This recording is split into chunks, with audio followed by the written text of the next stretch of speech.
Halo, selamat pagi. Aduh, senang banget ya. Akhirnya kita ketemu lagi di 2015. Kemarin sudah ada sahabat aku Intan Erlita dan hari ini ada aku Mia Kusuma dan kita akan ngebahas ada satu tema yang ini pasti tema yang mungkin banyak masih orang menjadi misteri gitu loh. Terus udah gitu juga jadi penasaran gitu seperti apa sih. Nanti kita akan tahu temanya seperti apa, tapi aku mau kenalin dulu. Di sebelah aku ada Mbak Oriza Sativa.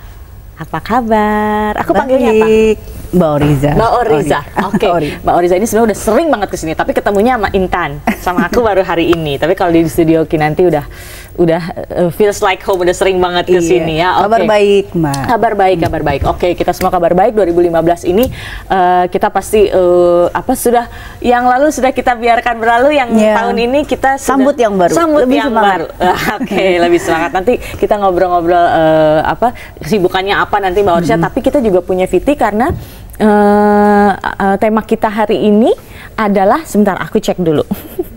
Tema kita hari ini adalah adopsi. Nah, sayangi anak, adopsi. Seperti apa? Nanti kita juga akan ada satu sahabat aku juga yang datang ke sini. Kita akan bahas seperti apa. Tapi kita lihat dulu VT yang berikut ini.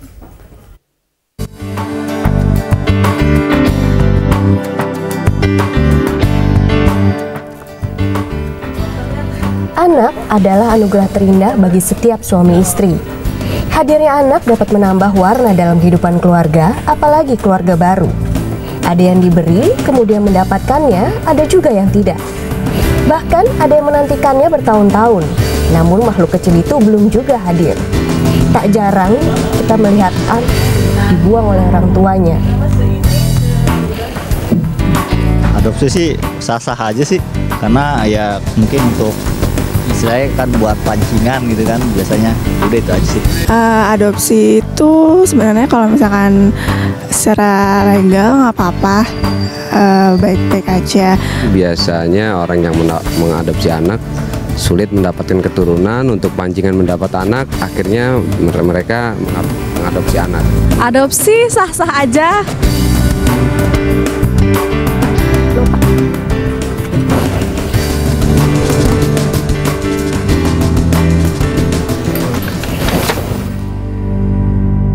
Suami istri yang menempuh jalan dengan mengadopsi, dengan maksud agar cepat mendapatkan keturunan.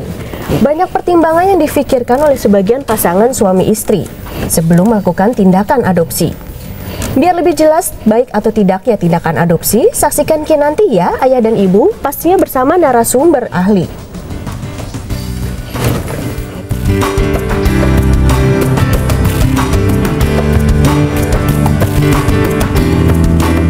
Pertama mungkin ada tuntutan dari orang tua mungkin ya, yang minta buru-buru untuk punya anak atau apalah, pengen buat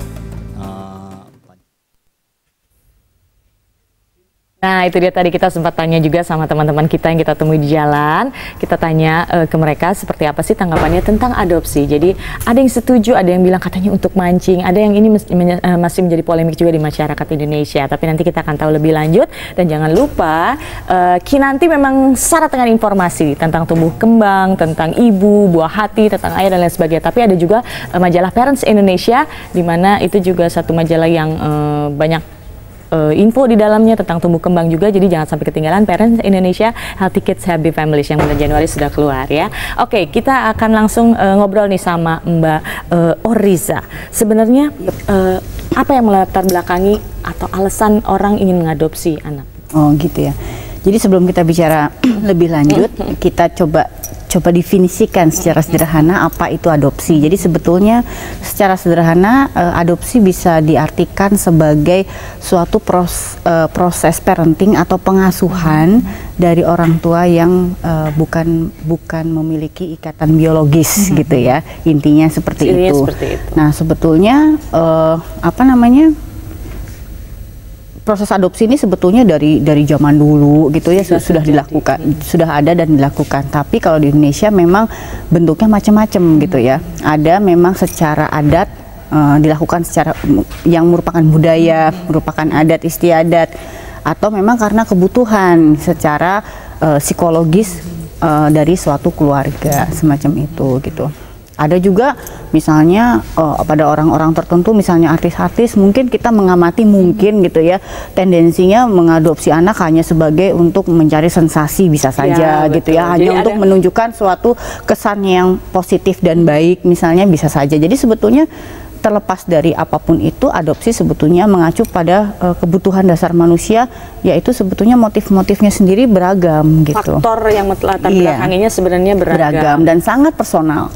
Kalau kita bicara adopsi, ini kita nggak bisa menggeneralisasikan sebetulnya. Jadi sangat personal, sangat personal. Tapi kan inti dari adopsi sendiri adalah sebenarnya memiliki anak yang memang bukan proses pengasuhan sih, pengasuhan.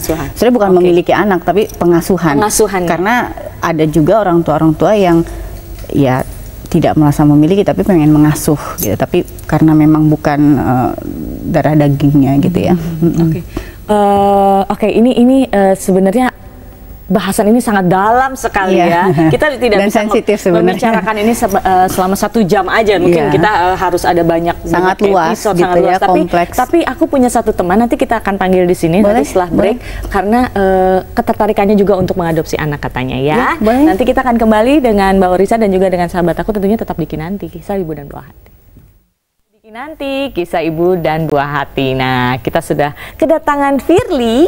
Halo Firly, apa kabar? Baik. Kita ketemu lagi di sini. Beberapa waktu yang lalu Firly datang ke sini dengan planetariumnya. Betul. Jadi Firly ini bekerja atau founders di Ilmuwan Muda Indonesia. Hebat ya. Seru banget kita sempat di sini ngobrol-ngobrol di sini. Tapi kali ini karena tema kita sayangi anak adopsi, dan kebetulan juga Firly ini katanya ingin mengadopsi anak di Mbak Oriza. Nah, kita juga kayaknya pengen tahu juga nih alasannya kenapa. Boleh dong ceritain sama kita, mungkin ibu-ibu di rumah juga ada yang punya kasus sama seperti Firly. Aku tuh banyak orang yang bilang kalau aku tuh pengen punya anak adopsi karena nggak punya anak, atau belum dikaruniai anak kandung gitu, atau sebagai pemancing. Iya, itu gitu yang paling umum sih sebenarnya. Kalau aku pribadi sih sama suami ketika menikah, kami sudah sepakat karena memang kami berdua tuh punya ketertarikan hal yang berhubungan dengan sosial. Jadi entah kami punya anak kandung atau tidak, kami akan tetap adopsi anak. Rencananya seperti itu. Tapi menikahnya sendiri? Menikahnya sudah berapa lama? Sudah 5 tahun. 5 tahun. Insya Allah tahun ini 5 tahun. Lalu kemudian ngobrol-ngobrol sama suami, rembukan kayaknya kita perlu diadopsi anak. Mungkin seperti itu ya. Betul.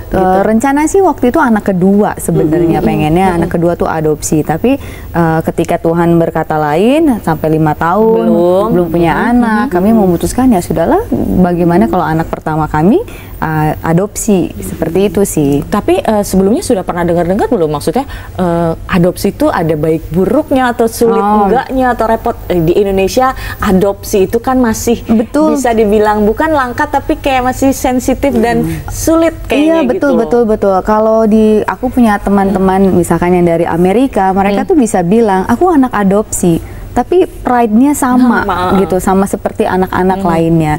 Jadi budayanya sudah menerima kalau ada anak yang mengakui sendiri bahwa saya anak adopsi gitu. Tapi berbeda dengan di Indonesia gitu. Teman-teman saya yang anak adopsi, mereka baru tahu mereka anak adopsi biasanya ketika mau akad nikah. Dewasa. Ketika mau menikah diberitahu, karena kalau dia anak perempuan kan walinya harus bapak kandung kan. Barulah si ibu bilang bahwa kamu sebenarnya anak adopsi. Mungkin kalau di Indonesia ada benturan dari sisi budaya, religi dan lain sebagainya. Benar nggak Mbak Orisa? Nah, Mbak Orisa sendiri mungkin sebagai psikolog sudah sering menemui kasus serupa. Biasanya apa sih pertimbangan orang untuk kemudian adopsi atau tidak? Iya, gitu. Betul. Tadi sih sebenarnya udah dijelaskan Mia, bahwa di depan sebenarnya kalau di Indonesia tuh sebenarnya alasannya lebih beragam dan unik, mengingat di Indonesia juga memiliki banyak keragaman budaya. Jadi termasuk untuk dalam hal pengasuhan anak, keinginan memiliki anak pun tersenggol soal budaya. Misalnya kayak mungkin di Padang gitu kan, saya sendiri punya teman dokter gitu yang dia mengasuh anaknya dari anak dari adiknya dari kecil, dari waktu masih balita sampai dia lulus kuliah gitu. Jadi kalau dibilang sih sebenarnya proses adopsi juga, tapi mungkin kalau di Padang namanya nini mama atau apa gitu ya. Jadi memang keluarga yang lebih mampu mengadopsi atau merawat anak dari saudara yang mungkin terbilang mungkin kurang mampu dan sebagainya. Nah, sebetulnya kalau sepanjang perjalanan saya berpraktek, ada beberapa klien yang memang datang dengan maksudnya dengan cerita mereka melakukan adopsi. Tetapi alhamdulillahnya gitu ya, tidak pernah sih, ya maksudnya kasusnya mungkin sepanjang perjalanan saya 9, 10, 11 cerita gitu, tapi yang misalnya datang dengan anak saya nggak bisa diatur, terus ujung-ujungnya bilang anak saya nakal, anak saya maaf ya Bu Orisa, saya perlu bilang anak saya adopsi itu alhamdulillah nggak ada. Dan saya berharap teman-teman psikolog saya di luar sana juga nggak ada yang kayak gitu. Dan memang teorinya sebetulnya nggak ada tuh korelasi bahwa misalnya anak adopsi kelak sulit diatur, tidak bisa dikendalikan dan mungkin jauh dari ibu angkatnya, tuh nggak ada sih sebetulnya gitu. Sebetulnya prediksi dari kenakalan remaja, kenakalan anak-anak itu murni karena kesalahan pola asuh orang tua, kemudian mungkin kurang perhatian dan sebagainya. Jadi tidak ada kaitan yang erat bahwa adopsi dia bisa nakal, lebih rentan nakal, enggak juga. Tetapi yang kalau pengalaman saya, klien-klien itu datang memang karena gini, kita mesti bicara gini, kan sebetulnya kita sebagai orang tua angkat itu kan tidak ada hubungan darah. Sedangkan anak terbentuk dari 46 kromosom, 23 kromosom bapak, 23 kromosom ibu. Nah, sedangkan kita kan sebetulnya kurang memahami orang tuanya seperti apa backgroundnya, dan mohon maaf, anak menjadi di situ pun bagaimana ceritanya kadang-kadang nggak tahu, ya mungkin dijelaskan, tetapi kan mungkin kurang lengkap juga. Jadi itu pun mempengaruhi pada akhirnya sebetulnya masalahnya sebenarnya bukan masalah nakal atau tidak dan tadi saya bilang, tetapi lebih kepada bagaimana sih bakat bawaan dia. Terus terang dalam hal ini IQ seberapa jauh, karena IQ juga terus terang bakat dari orang tua.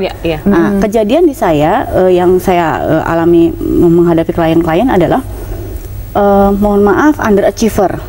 Jadi anak-anak dengan pencapaian prestasi belajar rendah, setelah dites ternyata IQ-nya low average atau di bawah rata-rata, padahal mungkin bapak ibunya insinyur gitu.